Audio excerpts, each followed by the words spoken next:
সন্ত্রাসী চাঁদাবাজদের বিরুদ্ধে আমাদের একেবারেই জিরো টলারেন্স।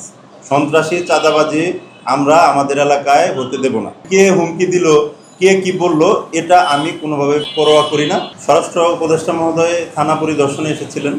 থানা উনি ঘুরে দেখেছেন, থানার সার্বিক ব্যবস্থাপনা সম্পর্কে আমাদের কাছে জানতে চেয়েছেন, থানার ব্যারাকগুলো পরিদর্শন করেছেন, আমাদের পুলিশ সদস্যরা কিভাবে থাকেন, তাদের থাকা খাওয়ার ফ্যাসিলিটি কতটুকু, এই জিনিসগুলো উনি দেখেছেন। আর 2 নম্বর যেটা প্রশ্ন সেটা হচ্ছে যে সন্ত্রাসী চাঁদাবাজদের বিরুদ্ধে আমাদের পদক্ষেপ। সন্ত্রাসী চাঁদাবাজদের বিরুদ্ধে আমাদের একেবারেই জিরো টলারেন্স। সন্ত্রাসী চাঁদাবাজি আমরা আমাদের এলাকায় হতে দেব না। একমাত্র স্মার্ট সিটি বসুন্ধরা, আধুনিকতায় এক ধাপ এগিয়ে। এটা নিয়েই, এই লক্ষ্য নিয়ে আমরা এগিয়ে যাচ্ছি। তারপরও বিভিন্ন সময় সন্ত্রাসী বা চাঁদাবাজির বিভিন্ন ঘটনা সামনে চলে আসে।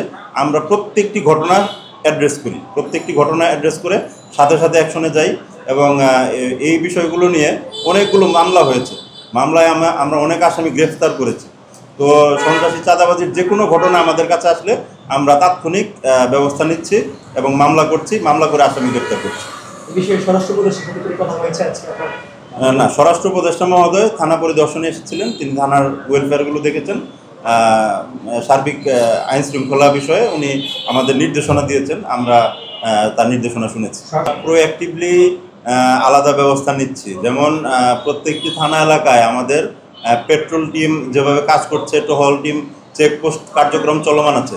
এর বাইরেও আপনারা জানেন পাবলিক অর্ডার ম্যানেজমেন্ট থেকে আমরা নিয়মিত প্রায় 1 প্লাটুন 2 প্লাটুন, অনেক সময় 3 প্লাটুন ফোর্স নিয়ে এসে যে জায়গাগুলো ভালনারেবল আছে সেই জায়গাগুলোতে ডিপ্লয় করি, সেই জায়গাগুলোতে নজরদারি বৃদ্ধি করি এবং এই ফোর্সগুলো নিয়ে আমরা নিয়মিত বিভিন্ন অভিযান চালাই।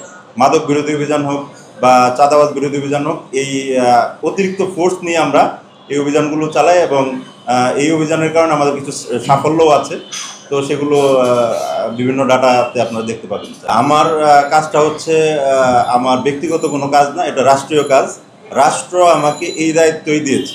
তো যেহেতু এটা আমার রাষ্ট্রীয় কাজ, তো এখানে কে হুমকি দিল, কে কি বলল, এটা আমি কোনোভাবে পরোয়া করি না। যেহেতু আমার এটা রাষ্ট্রীয় কাজ, রাষ্ট্র আমাকে এই দায়িত্ব দিয়েছে, আমি সর্বোচ্চ চেষ্টা করি আমার রাষ্ট্রীয় দায়িত্ব পালনে, ব্যক্তিগত কোনো ইস্যু নেই। আমাদের ডিএমপির প্রায় 50টি থানার মধ্যে 25টি থানাই ভাড়া বাসায় চলে। আমাদের মিরপুর ডিভিশনে 7টি থানার মধ্যে 3টি থানা হচ্ছে জায়গা আছে, বাট 4টি থানা ভাড়া বাসায় চলতেছে। তো এই ভাড়া বাসায় দেখা যায় যে একটা বাসা যেহেতু ভাড়া নিয়ে আমাদের অফিসিয়াল কার্যক্রম চলে, থানার কার্যক্রম চলে, সেই ক্ষেত্রে আমাদের থানার যারা ফোর্স আছে এদের থাকার সমস্যা হয়। এরা অনেক সময় বাইরে বিভিন্ন বাসা ভাড়া করে থাকে। ব্যারাক সুবিধাটা একটু এখানে কম আছে। তো এটা যদি সরকার ইচ্ছা করে ভবিষ্যতে হয়তো ভাড়া বাসা থেকে সরকারি জায়গায় আলাদা স্থাপনা করে থানা প্রতিষ্ঠিত হবে।